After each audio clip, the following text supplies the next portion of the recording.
품과 인사 나눕니다. 사랑합니다. 축복합니다. 인사합니다. 예, 오늘 보니까요, 신비로운 것을 봤어요. 신비로운 모습. 이제 교사도 아닌데, 아이들이요 사탕을 들고 뇌물을 먹이러 왔어요. 근데 저 뒤에서 앉아 보니까 그 이상임 우리 자매님인데, 거기에 아이들 대여섯 명이 인기가 얼마나 좋은지요. 사탕을 들고 선생님이 사탕 드세요라고. 야, 인기가 대단하더라고요. 교사해야 될 것 같아. 아주 감격해요. 저도 뒤에서 얼마나 감격스러운지 너무 보기 아름답고요. 이상임 자매님에게 나는 그 뒤에서 뭘 느꼈냐면, 예수의 향기가 나오는구나. 그래서 애들이 냄새 맡고 온 것 같아요. 그래서 너무너무 예쁘고 아름다운 모습 정말 귀했습니다. 여기 시온이 왔어요? 시온이, 백시온이. 왔네. 저거 섰네. 벌써 섰어. 시온이도 인기가 많네. 우리 시온이가 군에 입대해가지고 첫 휴가 나왔어요. 우리 한번 충성 한번 합시다. 충성. 아유, 감사해요. 우리 군생활 잘하고 있죠? 또 거기서 다 접수하고. 그래요. 너무 감사합니다. 혹시 여러분 그 주일학교 깍공부 아니면 유초동부 교사님들 한번 지금 손 들어 보십시오. 크게 손 들어 보세요. 안 나오신 분이 더 절반 이상 되시는 것 같아요, 그죠? 되세요. 이 주일학교 우리 교사 선생님들이 먼저 예배를 잘 드리고 말씀으로 무장 잘 돼야 잘 가르칠 수 있거든요. 그래서 바로 주일날 아이들만 같이 함께 공유하다 보면, 이렇게 같이 함께 예배를 드리다 보면 내 영적 부분이 상당히 이렇게 미진이 떨어지는 부분이 있어요. 그래서 항상 예배를 충만하게 충전을 해야 된다는 사명이 있다는 것을 여러분 꼭 잊지 않았으면 좋겠습니다. 오늘은 이제 어떤 말씀을 이제 주일 저녁마다 평신도 신학이라는 가장 기본적인 말씀을 전하게 되는데요. 오늘은 죄에 대한 관련된 말씀을 좀 하려고 합니다. 이게 잘 되나 모르겠는데 한번 테스트 한번 해보겠습니다.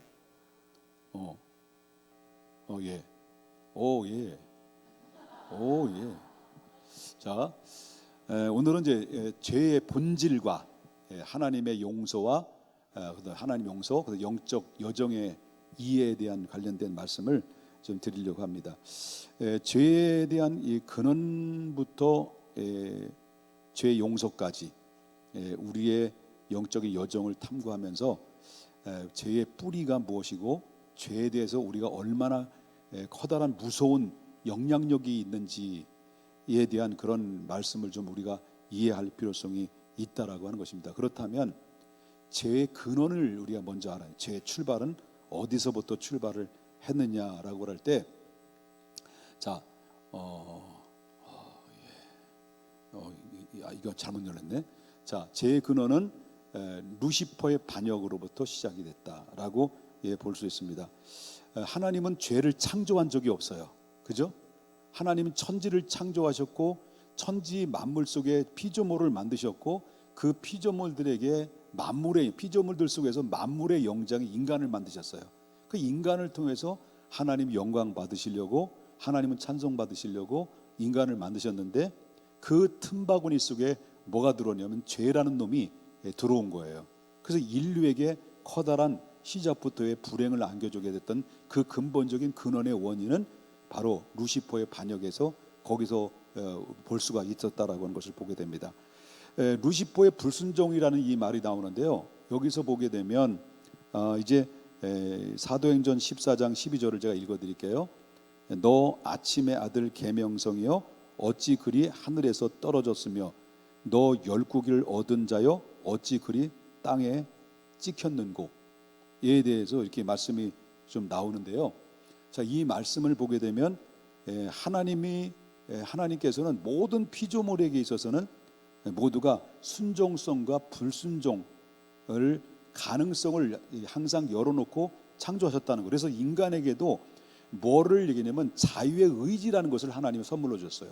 인간을 만드셨을 때는 그냥 로봇처럼 그냥 바로 시키는 대로 태압이 감기면 감기는 대로 자동화로 해서 이렇게 말하자면 이렇게 제가 이렇게 누르면 딱 뜨는 것처럼 이렇게 기계적이나 어떤 그 전자적인 말하자면 이런 식으로 만든 것이 아니라는 거죠.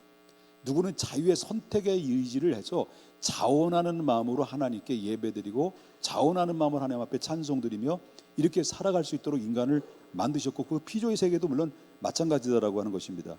그래서 이 루시퍼는 이 자신의 위치를 만족하지 않고 바로 하나님처럼 되고자 하는 교만한 마음이 생겼던 거죠. 원래는 인간을 만드시기 이전에 바로 하나님의 천사들이 계속 함께 있었던 것을 아시죠? 지난번에 이제 들어서 알겠습니다만은, 그런데 여기서 보면은 이 계명성이라는 말이 나와요. 계명성은 하나님의 천사를 말하죠.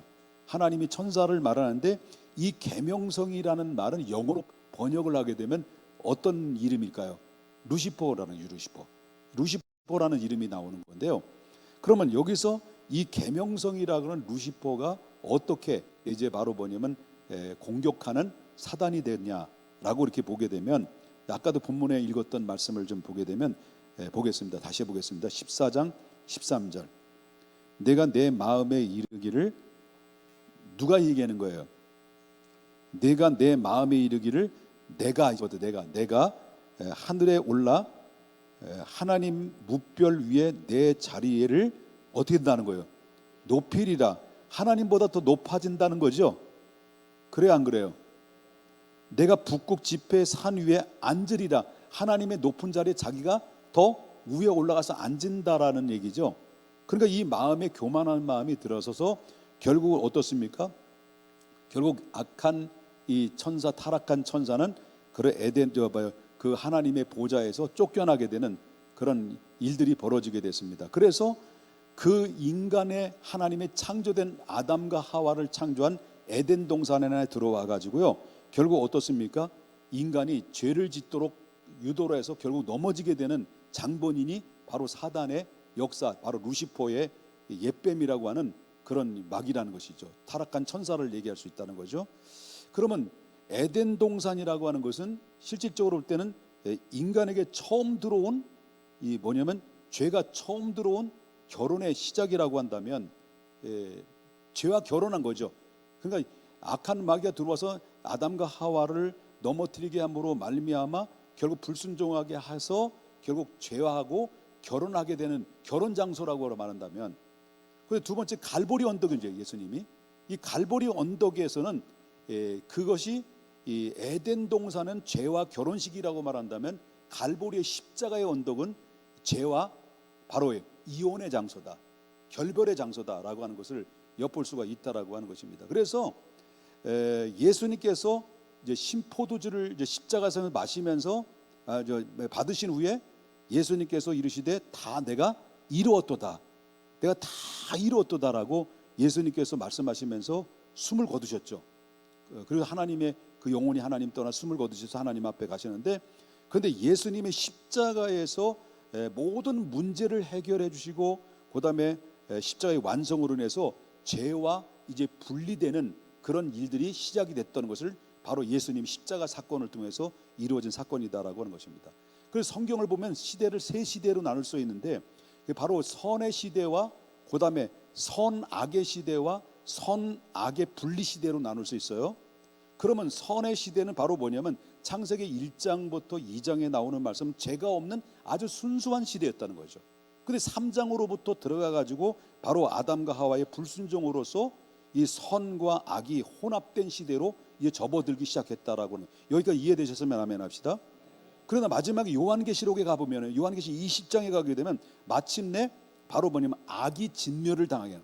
마귀와 함께 악이 진멸을 당하고 요한계시록의 1장부터 22장까지는 하나님과 완전한 관계가 회복되는 완전한 천국이 이루어지는 그런 단계가 이 시대적으로 볼 때는 3단계 시대로 나눴다는 거죠. 다시 말한다면 선의 시대와 선악의 시대와 선악의 분리 시대로 나누게 된다. 이제 아직은 이루어지지 않았지만 완전히 선악의 분리 시대는 새 하나님과 새 땅에 이루어지는 천국에 갈 때 그때 이루어지는 사건이라는 것을 보게 된다는 거죠. 여기까지 이해되시면 아멘 합시다. 자, 그렇다면 성경의 정의를 좀 말한다고 한다면 이 죄에 대한 정의를 드린다면 이 원어상으로 보게 되면 여러 가지 원어의 뜻이 있지만은 보통 이제 네 가지의 뜻을 가지고 있다라고 하는 것입니다. 첫 번째는 바로 뭐냐면 이 하마르티아라는 말이 나와요. 하마르티아라는 말은 관역에 빗나가다, 바로 해야 할 것을 하지 않는다라는 것입니다. 이게 무슨 말입니까? 이 해야 할 것을 하지 않는다는 것은 뭡니까? 하나님 앞에 행해야 될 일들을 하지 않는 것과 사랑해야 될 사람들이 사랑하지 않는 것과 이런 여러 가지 일들인데 해야 될 일을 하지 않는 것을 바로 이건 죄의 정의를 입는다. 두 번째는 바로 뭐냐면 이 파라바시스, 잘 보여요? 파라바시스라는 글씨가 잘 보여요? 나는 잘 안 보여요. 너무 깨알같이 생겨가지고. 파라반지, 파라바시스네. 이것은 바로 뭐냐면 하나님이 정해놓은 경계를 넘었다라는 의미예요. 이것은 무슨 말입니까? 하나님이 분명히 하나님 경계를 했어요. 너희가 선악을 알게 하는 선악과를 먹지 마라. 먹는 날에는 정령 죽으리라는 하나님 경계를 내렸어요. 그런 선악을 왜 하나님 허락하셨느냐면 바로 너희는 이 선악을 바라보면서 창조주는 나고 너희는 피조물이라는 것을 항상 기억하라. 그런 의미에서 예수님께서는 선악을 보여주면서 그러나 그 대신 너희가 순종하면서 자유의 의지로 하나님 앞에 영광 돌리다 보면 여기에는 어마무시한 열매와 그다음에 영생을 얻을 수 있는 영생 나무까지 다 있다라고 하나, 그러나 한 가지 조건은 너희는 선악을 알게 하는 선악과를 먹지 마라. 너희는 피조물이고 나는 창조주인 것을 정확하게 기억하고 살아갈 때 그것이야말로 가장 행복한 길이다라는 것을 하나님의 뜻을 통해서 알려줬고 경계를 했단 말이에요. 그런데 이 악한 마귀가 들어와서 아담과 인류의 시종인 아담과 하와가 거기에 넘어감으로 말미암아 넘지 말아야 될 선을 얻었다는 거예요. 경계를 넘어섰다. 이게 죄라는 거예요. 시간 관계상 나머지 두 가지는 다음 주에 제자 훈련도 해야 되니까. 그다음에 이제 죄라고 하는 성질입니다. 죄라는 성질. 저기서 사인을 보낸 건 아니에요. 제가 지금 얼음이 돼가지고 내가 지금 다리가 떨고 있는데 스스로 얼고 있어 얼음이 됐습니다. 시간 안에 다 돼야 되기 때문에. 자, 이해되셨어요? 아유, 여러분 듣는 실력이 대단히 짱이에요. 자, 그다음에 이제 죄의 성질에 대해서 말씀드립니다. 죄의 성질. 자, 죄의 성질은 네 가지 성질을 가지고 있어요. 하나는 바로 뭐냐면 유전성과 반륙설. 처음에 말씀드렸습니다. 자, 유전성은 뭐라냐면 죄는 부모로부터 자녀에게 전해지는 것이다라는 것을 보게 되죠. 그래서 여러분 알다시피 하나님께서 죄를 진 인간에게 뭐라고 말씀하셨냐면 나를 미워하는 자의 죄를 갚되 아비로부터 아들에게 3, 4대까지 이르게 할 것이다. 어휴, 겁나게 무섭죠. 그러니까 이 아담과 하와가 죄를 짐으로, 여러분 성경 알다시피 잘 아시잖아요. 로마서에 보면 한 사람이라는 말이 나오죠. 나와요. 한 사람의 죄를 짐으로 죄가 어디에 들어온 거예요? 세상에 들어왔고, 세상에 들어옴으로 말미암아 모든 사람이 죄인이 된 것이고, 바로 죄의 삭은 결국 뭐예요? 사망에 이르게 되는 것이다라는 거죠. 그럼 모든 죄의 원인은 한 사람으로부터 출발했는데 그것이 바로 아담이라는 거죠. 그런데 놀라운 사실은 죄는 유전성을 가지고 있다. 이 원죄라고 하는 이 원죄는 유전성을 가지고 있기 때문에 내가 원하든 원치 않든 간에 내 자녀가 내면 자녀는 결국 어떻습니까? 질성을 그대로 갖고 결국 성장하게 돼 있다라고 하는 것입니다.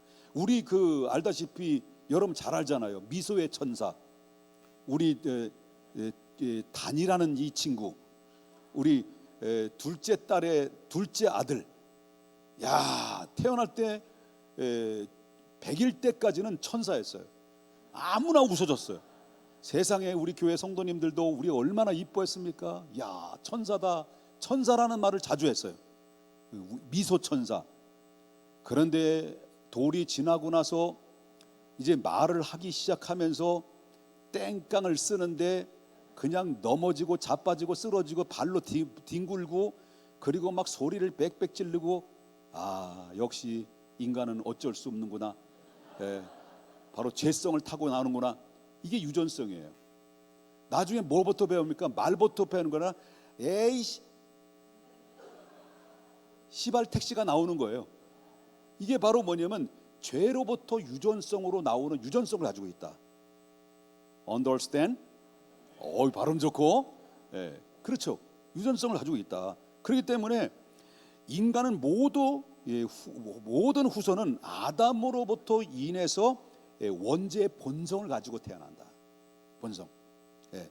그다음에 또 한 가지는 죄는 어떤 성질을 가지고 있습니까? 반육성을 가지고 있다. 여기서 여러분도 아시다시피 죄는 지나가면 갈수록, 시간이 흐르면 흐를수록 자꾸 죄는 커진다는 거예요. 부풀어진다는 거예요. 그래서 여러분 처음에는 작은 죄로부터 시작했는데 점점 감 갈수록 죄의 부피가 이게 커진다는 거예요. 예를 든다면 그래요. 예를 들면 성경의 예예요. 다윗 알죠? 다윗 몰라? 다윗 알아? 어떻게 알아? 성경을 배워서 알죠? 자, 다윗. 이 다윗이요, 처음에는 잘 나갔어요. 겸손했어요. 사람이 참 처음이 굉장히 중요해. 처음엔 잘 나가는데 중간에 이제 눈이 돌아간 거예요. 누구에게 돌아간 거예요? 여자의 아름다운 모습에 돌아가죠. 그래서 결국 남의 아내에게 간통을 한 거예요. 그래서 여러분 알다시피 이 처음에는 이 다윗이 간음죄를 범했지만은 그 결과는 뭡니까? 거짓말로 이어집니다. 거짓말로 이어지면서 결국 어떻습니까? 거짓말로 안 통하니까 그 우리아의 아내를 치열한 전쟁터의 앞에 나가서 결국 죽게 만들어요. 살인. 알아. 아유, 에이 참. 미안해, 실수했어요. 아유 참. 바로 밧세바의 남편이 우리아를 치열한 전쟁터에 나가서 죽게 만들었어요. 살인죄를 진 거예요. 살인죄를. 그러니까 점점 처음에는 이게 빨리 무마를 시키려고 하는데 점점 거짓말이 통하지 않으니까 결국 어떻습니까? 이 밧세바의 남편을 치열한 전쟁터에 내보내서 죽게 만드는 살인죄를 졌다는 거죠. 간통죄와 살인죄, 이걸 지고 말았다는 것을 이제 보게 된다라고 하는 거죠.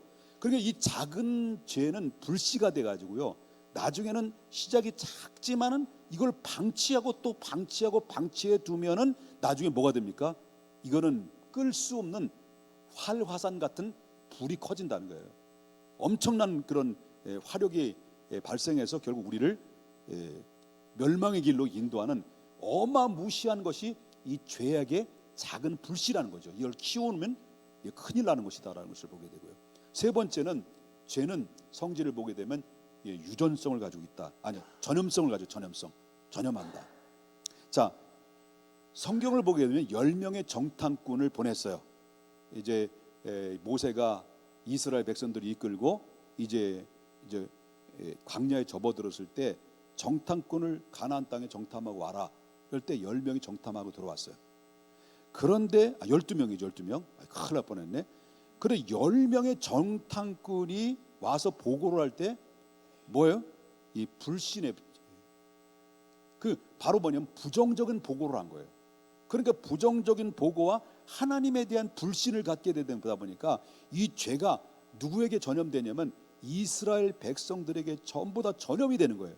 그러다 보니까 백성들이 울고 불고 난리치는 거죠. 그런데 이 갈렙과 여호수아가 우리는 할 수 있습니다. 하나님이 우리를 위하시면 저들은 우리의 밥입니다. 우리는 갈 수 있습니다라고 아무리 두 사람이 긍정적인 얘기를 해도 이미 바로 죄악의 불신, 바로 하나님에 대한 불신의 죄가 점점 백성들이 다 퍼져나가다 보니까 결국 의를 외치는 자도 아무리 해도 소용이 없을 만큼, 오히려 그 두 사람을 돌로 치려고 할 만큼 사람들을 분노를 일으키는 그런 일들이 바로 어디서입니까? 죄의 전염을 통해서 이루어지게 된다. 굉장히 무서운 거죠. 그 다음에 죄는요, 결과적으로 뭐가 옵니까? 형벌이 옵니다. 형벌이 와요. 그래서 이 죄의 결과는 반드시 형벌이 오는데 성경에 보게 되면은 죄의 삭은 뭐라고 그랬어요? 사망이에요. 이건 반드시 죄에 대한 결과가 찾아온다라는 것입니다. 이 죄의 결과는 육체적인 죽음뿐만 아니라 하나님과의 영원한 분리가 되어서 결국 영원한 죽음까지 이르게 되는 일들이 벌어지게 된다라는 것입니다. 믿으시면 아멘 합시다. 그래서 결국 이 죄는 이게 이렇게 제 성질을 네 가지를 유형을 통해서 봤습니다마는 이 죄는 항상 형벌이 따른다는 말씀을 드린 것처럼 하나님과의 관계가 이 죄는 단절되는 상태다라는 것을 보여요. 처음에 인간을 만드셨을 때는요, 하나님과 완전한 관계가 정말 행복한 관계를 누렸단 말이에요. 형통한 관계를 누렸단 말이에요. 그런데 죄로 인해서 결국 어떻습니까? 하나님과의 관계가 이제 단절되는 일이 벌어졌다는 것. 그러니까 사람의 영혼이, 어떤 사람이 피폐되고 영혼이 그러니까 혼란스럽게 되다 보니까 하나님을 대신해서 하나님을 잃어보니까 이 버러지 같은 형상을 만들어서 수많은 우상들이 우죽순 일어나게 된 것은 하나님과 단절된 가운데서 영적인 혼미에서 일어난 사건들이다 라고 볼 수 있다라고 하는 것입니다. 그 다음에 두 번째는 영적인 죽음이 찾아온 거죠. 자, 영적인 죽음은 하나님과의 교제가 단절된 겁니다. 하나님과 교제가 단절되고 인간이 영적인 죽음의 상태에 놓이게 된 것인데, 이것은 바로 우리에게, 인류에게 이렇게 아담 한 사람으로 말미암아 모든 인류에게 미쳤던 이 엄청난 죄의 영향력이라는 것을 이제 보게 되고요.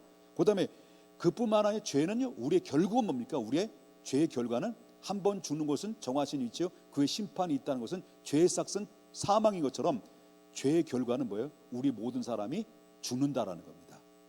죽음은 피할 수 없는 거예요. 그 최종적인 결과는 바로 육체의 죽음이라고 볼 수 있는데, 그러나 하나님은 이렇게 죄악으로 말미암아 죽을 수밖에 없는 우리들을 예수 그리스도를 통해서 인간과의 회복을 하고자 하나님은 다시 하나님의 사랑의 발동이 되어서 계획을 또 하신 거죠. 그래서 여러분, 죄를 짓자마자 아담에게 원시의 복음을 줬잖아요.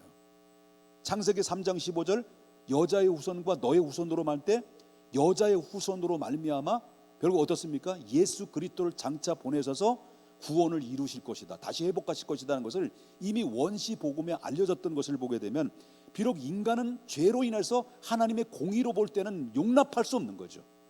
용납할 수 없지만 그러나 하나님의 마음속에는 사랑이 있기 때문에 또 용납을 하셔야 되는 것인데, 이 고민은 무엇로 해결하셨냐면 예수 그리스도를 통해서 해결하셨다는 것입니다. 그리고 예수님은 그 뜻을 이루시기 위해서 또 순종하여서 말씀이 육신으로 우리 가운데 오신 거예요. 그래서 우리를 위해서 하나님께 죽기까지 복종하심으로 말미암아 죄로, 인류의 죄를 위해서 모든 원죄의 모든 근본적을 십자가로 무마시켜 주시고 우리가 구원의 길을 활짝 열어주신 것은 하나님의 은혜. 그래서 찬양이 은혜 이거 나온 거예요. 한번 따라 같이 합시다. 은혜. 끝. 여기서 시작. 베이스가, 여자들 베이스, 남자들 베이스, 다 베이스. 자, 그러면 자, 지금부터 중요한 부분입니다. 죄와 벌과 용서를 보게 되는데, 이 다윗의 예를 좀 보십시다. 죄는요, 반드시 죄의 결과에 대가가 온다는 것을 알아셔야 됩니다. 예수 믿는 사람도 잘 들으십시오. 이 부분 잘 들으셔야 됩니다. 자, 죄는 항상 벌이 따른다는 것을 말씀드렸어요. 물론 우리가 예수 그리스도를 통해 십자가를 통해서 우리의 죄를 용서를 받아서 구원받은 백성이 됩니다. 그러나 원죄를 통해서 구원받았지만은 이 원죄에 파생되어가는 우리 생활 속에서 이루어지는 죄는 아직도 우리는 계속 진행이 되고 있다는 거죠. 우리는 싸움이 있어요. 계속 싸우는 거예요. 그래서 우리는 날마다 이 죄악과 싸우면서 이렇게 회개하고 또 용서받고 힘을 얻어서 지금도 죄악과 싸우고 있는 가운데서 이 성결에 가는 과정 속에 놓인 것을, 이걸 신학적인 용어로 뭐라고 하냐면 성화다라고, 성화 말합니다. 자, 그러면 다윗이, 이제 여러분 보십시오. 다윗이 아까 또 다윗 얘기했잖아요. 다윗이 우리아의 아내인 그 바세바를 취했어요. 취하고 난 뒤 범죄한 후에 나단 선지자의 질책을 받고 나서 정말 피눈물 나는, 피를 토하는 회개를 합니다. 내가 잘못됐습니다. 나는 죄인입니다라고 피눈물 나는 회개를 합니다. 침상이 젖어서 눈물로 침상이 다 흠뻑 젖을 만큼 이 다윗은 눈물로 회개하죠. 눈물로 회개합니다. 그런데 결국 뭡니까? 죄는 용서를 받았어요. 하나님께로부터 그 죄를 용서를 받았지만은 그러나 뭘 받았어요? 죄의 형벌은 받았어요. 이게 무서운 거예요. 무슨 말입니까? 죄는 용서받을 수 있지만은 그 죄에 따르는 그 대가는 피할 수가 없었다라는 것을 보게 된다라고 하는 거죠. 그게 바로 뭐예요? 그게 뭐예요? 결국 아들이 죽었어요. 밧세바에 의해서 임신시켰고 그 임신을 통해서 그 아들을 낳는데 낳자마자 그 결과로 결과예요. 죽었어요. 용서는 받았어요. 용서는 받았지만 그 결과는 그 밧세바에 낳은 아들로 인해서 결국 죽음을 당했고, 그 이후에를 보게 되면 물론 하나님께서 그 다윗을 용서해 주시고 그리고 용납하셔서 하나님의 사람으로서 다윗의 왕으로서 나라를 태평성대를 누리게 하고 40년 동안 그 나라를 강성국가로 만들었지만은 그러나 그가 왕으로서의 등극하고 살아가는 삶 속에서 그가 얻어졌던 가슴 아픈 일들이 있었어요. 그게 바로 뭐냐면 자기가 낳은 그 아들의 배신에 의해서 결국 왕국에서 쫓겨나게 되고, 결국 어떻습니까? 그 배신이 그 바로 뭐냐면 그 아들 죽을 놈? 압살롬의 그 배신으로 인하여 결국 어떻습니까? 왕궁에 쫓겨나고 있다가 결국은 회복은 했지만은 결국 그 아들은 비참하게 처참하게 죽임을 당해요. 이런 모든 것들이 결국 어떻습니까? 용서는 받았지만은 결과는 있었다는 것을 보게 된다는 거죠. 우리도 저희 가정을 보게 되면 아주 우상단지에 가득하고 충만한 가정이었습니다. 우리 어머니는 늘 얘기했지만은 우리 곽순달 우리 어머님, 우리 아버님은 늘 피부병에서 시달려서 직장을 잃고 막 온 이 몸에서 막 피부가에서 진물이 나올 정도로 나중에 수은까지 들어 마실 만큼 이렇게 고통을 당하셨을 때, 그때 막 무당을 데려와서 구판을 벌렸던 것을 제 어린 시절 기억이 나거든요. 막 펄쩍펄쩍 난리 부르스죠. 그런데 결국 어떻습니까? 하나님께 우상 숭배에 빠지고 귀신 들리는 상태 속에 있을 때 예수를 믿고 있었지만은 그 자리, 믿음의 자리에서 정착하기까지는 그 전에 시련들이 많은 연단의 기간들이 있다는 거예요. 다윗은 물론 용서를 받았어요. 받았지만은 결국은 살아가면서 그 대가는 받았다. 그래서 우린 잘 살아야 된다는 거예요. 예수를 믿어도 우리는 하나님 앞에 정직하게, 바로 성결하게, 믿음으로 바로게 살아야 된다는 것을 보게 되기 때문에 이것을 뭐랍니까? 심어야 된다. 잘 심어야 된다라는 것을 보게 됩니다. 물론 우리가 구원받아서 천국 가는 것은 아무런 지장이 없어요. 한 번 해병이면 영원한 해병이에요. 그러나 살아가면서 우리가 죄를 지면 쌓아두면 쌓아둘수록 그는 죄가를 치른다. 그래서 늘 우리는 하나님 앞 죄를 질 때마다 죄에 대한 민감함을 가지고 바로 쏟아내서 회개해서 쏟아내고, 그래 정결함을 유지하는 것이 굉장히 중요하다는 것을 믿으셔야 될 줄 믿는 거예요. 믿으시면 아멘 하십시다. 그래서 여러분 시편의 다윗은 뭡니까? 절규의 기도가 시편 51편에 그가 회개의 기도가 나온 거예요. 나와서 그렇게 했다라고 하는 거죠. 시간이 이제 많이 가게 됐습니다. 그만할까요? 지금 이제 앞으로 10가지가 더 있는데 뒤에서 째려보는 사람이 있네. 저 막 째려보네. 자, 죄에 대한 회개, 우린 어떻게 회개를 해야 될까요? 죄를 인정하고 항상 고백하는 것이 중요하다는 겁니다. 그러니까 뭘 말합니까? 죄에 대한 인식이 필요하다. 죄에 대한 민감함이 필요하지 않으면, 죄에 대한 둔감함이 뭡니까? 우리가 쉽게 허용하고 쉽게 허용하면 바로 뭡니까? 내 심령에 굳은 살이 배겨요. 내 지금 발 뒤꿈치에 굳은 살이 배겨가지고 이 금이 갔다는 걸 아시죠? 감각이 없어 내 발 뒤꿈치는. 그렇지만 그런 것처럼 우리가 죄를 하나씩 우리가 죄에 대한 인식을 가지고 예민한 반응으로 자꾸 덜어나는 훈련의 과정이 필요해서 우리 성결함을 유지하는 것이 중요하다라는 것을 보게 됩니다. 다윗은 자기 죄를 솔직하게 고백을 했다라고 하는 것입니다. 그다음 두 번째 단계는요, 죄로 인해서 슬퍼해야 돼요. 안 슬퍼요? 여러분 보십시다. 내가 하나님의 자녀가 되면서 주님, 내가 목사 맞아요. 그럴 때 있을까요, 없을까요? 제게 끄떡끄떡하네 또. 그렇게 맞아요. 네, 맞아요.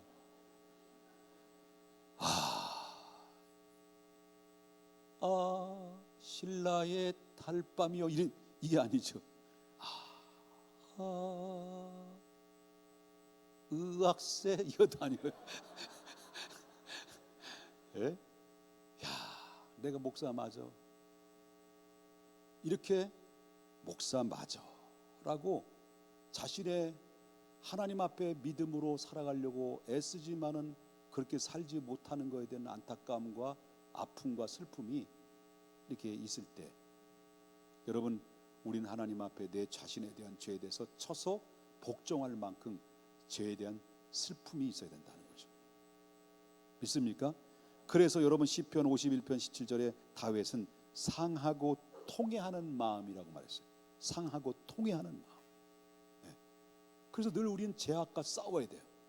죄악과 싸워야 되는데, 우리의 싸울 때 피 흘리기까지 싸우라고 히브리서 기자는 말하는데, 우리가 죄악이 들어올 때마다 기꺼이 강하고 담대하게 물리쳐야 된다는 거예요. 한번 따라서 봅시다. 나사렛 예수의 이름으로 명하노니 내 앞에 있는 기목복은 물러갈지어다. 예? 나사렛 예수의 이름으로 명하노니 나에게 악한 생각이 들어올 때마다 예수 이름으로 떠나갈지어다. 내 안에 앞에 보이는 뭐가 아른거릴 때마다 나사렛 예수 이름으로 떠나갈지어다. 나를 사랑한다라고 이렇게 다가오는 사람은 예수 이름으로 환영할지어다. 예. 여러분, 분별을 해서 우리가 아까 싸워야 된다. 이거는 내 힘으로 될까요, 안 될까요? 아까 싸우는 건 되려면 돼요, 안 돼요? 안 되죠. 누구를 의지해야 됩니까? 내 안에 성령님을 의지해야 돼요. 내 안에 성령님이 있다는 거예요. 우리 예수 그리스도를 믿기 전에는 내 안에는 뭐만 있었어요? 성경에 보면 육체의 소욕만 있었던 거예요. 그래서 내가 여태까지 예수님이 내 안에 들어오지 않았으면 내가 멋대로 살았던 거예요. 인생이 멋대로 죄를 졌고 내 멋대로 우리가 살았던 우리인데, 예수 그리스도를 영접하고 나서 내 안에 누가 들어오신 거예요? 누구든지 성령이 아니면 내 입술로 주라 시인할 수가 없는 거잖아. 예? 여러분들 예수 그리스도를 성령을 통해서 예수 그리스도를 믿게 돼서 예수는 믿음과 동시에 여러분 어떤 사람이 됐습니까? 성령 받은 사람 되는 거예요. 그럼 내 안에 성령은 영원히 존재하시는 거죠. 뭐 기분에 따라서 성령이 기분이 나쁘셔가지고 너 마음에 안 들어 나갔다 올게, 이런 분이십니까? 그런 분이 아니잖아요. 내 안에 존재하시는 성령님은 영원히 떠나지 않는 거예요. 그런데 바로 우리 죄악이라고 하는 것은 언제든지 우리는 들어왔다 나갔다 나가는 거예요. 그러면 내 안에 뭡니까? 옛날에는 육체의 소욕으로 내 멋대로 살았다가 내 안에 성령이 들어오고 나서부터 뭐예요? 죄라는 문제 앞에 나서 옛날에는 고민을 안 했어요. 근데 내가 성령으로 거듭난 이후로부터 죄를 볼 때마다, 죄악의 생각이 들어올 때마다, 죄악이 내 앞에 나타날 때마다 우리는 어떤 마음이 생깁니까? 두려운 마음이 생기는 거죠. 누가 두려운 마음을 주는 겁니까? 성령님이 두려운 마음 주는 거예요. 죄에 대한 갈등이 생깁니까, 안 생깁니까? 옛날에 쉽게 타협을 지금 저거면 안 돼, 하나님 기뻐하는 게 아니지 라고 예민한 반응과 두려운 마음이 생기는 것은 내 안에 누가 존재하기 때문인 겁니까?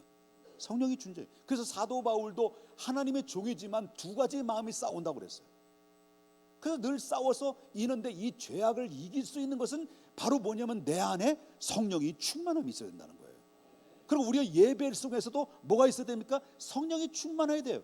기도할 때도 성령이 충만해야 돼요. 말씀 읽을 때도 성령이 충만해야 돼요. 여러분, 말씀을 들을 때도 성령이 충만해야 돼요. 말씀을 선포하는 자도 성령이 충만해야 돼요.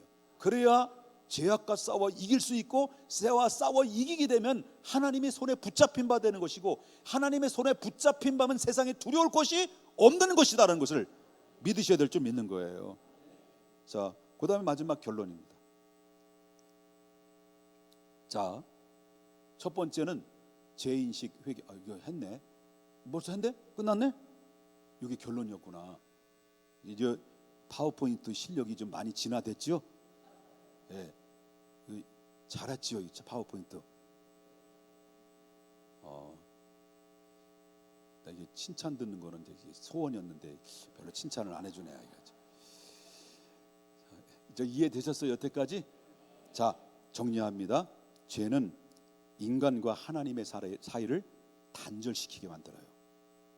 그 결과로 뭡니까? 형벌이 따라요. 그러나 하나님은 여전히 우리를 사랑하셔서 예수 그리스도를 통해서 죄를 해결하시고 용서하는 길을 열어놓으셨어요. 그렇다고 해서 우리는 다 용서받았다고 안전한 것이냐? 아니라는 거예요. 이게 용서받았다고 내 마음대로 사는 것을 이걸 가지고 뭐라고 말하냐면 영지주의라, 영지주의. 그러면 우리가 용서를 받았으면 이제부터 뭐예요? 하나님의 백성답게 살기 위해서는 거기에 파상되는 죄악과 싸워야 돼요. 싸우는 내 힘으로 안 되는 거예요. 우리 순간순간마다 죄를 짓거나 타협하고 실패할 때마다 여러분 하나님 앞에 죄를 고백하고 덜어내야 돼요. 우리 원죄의 문제는 해결됐어요. 이미 하나님 나라의 백성이 됐고 하나님의 자녀가 됐어도 우리 여러분 보세요. 거지 같은 신분이 왕이 와가지고 이 사람을 자기 아들로 삼았는데 갑자기 이 사람이 왕자로서 그렇게 행동을 합니까? 안 합니까? 안 하지. 왕자의 신분은 가졌음에도 불구하고 지금 하는 행동을 보면 왕실에 들어가서 하는 행동이 뭐예요? 밥상에서 차려주는 왕자에게 주시는 밥을 먹지 않고 뭐예요? 거기 그 음식을 만드는 왜 이영녀 있잖아. 이영애가 그거 뭐예요? 예? 수락산에 가서 거기서 쓰레기 벌어진 그 음식을 먹고 있다고 한다는 거. 이럴 수 있다는 거예요. 왕자가 됐어도. 그러다가 이제 훈련받고 자기 자신을 회개하고 내가 왕자지. 왕 같은 제사장이지. 그래서 자기 자신을 자꾸 돌아보면서 회개하고 성결의 훈련을 필요하다. 그래서 우리가 예수님 오실 때는 세마포 딱 입고 여러분 성숙한 믿음으로 양산 벌리고 주님 오십시오. 내가 여기 있습니다. 나름대로 최선을 다했습니다. 그러나 구멍난 데도 있고 그 실패도 있지만 그래도 주님의 공로 따라 내가 왔습니다. 그러면서 예수님이 일로 와. 그래놓고 요한의 머리를 어디에 싸매죠. 깨갱 하면서 예수님이 사랑스러운 거 얼마나 고생 많았냐, 얼마나 믿음 지키려고 고생 많았냐, 얼마나 기도하면서 너와 자신과 싸워서 이기려고 했느냐. 사랑하는 아들아, 나의 즐거움에 참여하자 하고 하나님께서 우리에게 정말 생명의 면류관을 얻는 영광의 찬란한 영광 앞에 서는 날까지 여러분 우리 모두 정말 죄악과 싸우고 성결의 영으로 가득하게 채워서 하나님 앞에 멋지게 세움받을 수 있는 우리 모두가 됐으면 하는 것입니다. 할렐루야. 우리 갑자기 찬송이 나 죄에서 자유를 얻게 하면 이 찬양이 생각나나요? 우리 한번 찬송